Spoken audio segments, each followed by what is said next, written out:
Un premio Oscar sarà in giuria alla 81ª Mostra Internazionale d'Arte Cinematografica di Venezia. Il direttore Alberto Barbera ha messo a segno un altro colpo da favola, portando in giuria a rappresentare l'Italia niente meno che il maestro Giuseppe Tornatore, regista e sceneggiatore italiano, premio Oscar nel 1989 con Nuovo Cinema Paradiso, film di cui è stato soggettista e sceneggiatore, che è valso a lui la statuetta come miglior film straniero.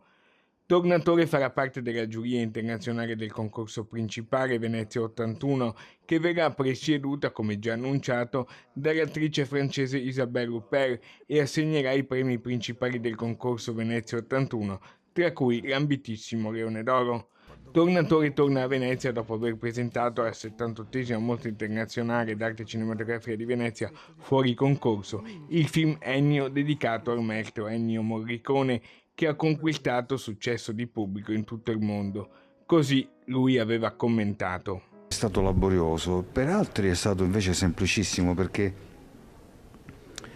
il tutto è nato via via, ecco, inseguendo la storia di Ennio Morricone, inseguendo il suo stesso racconto personale. Non c'è stata una premeditazione per certi versi, ma c'è stato un punto di partenza che via via si è evoluto da solo e ha preso per certi versi anche un certo sopravvento rispetto al mio stesso lavoro. A Venezia la Barbera, dopo 3 anni il maestro non poteva dire di no, anche proprio nel ricordo di Morricone.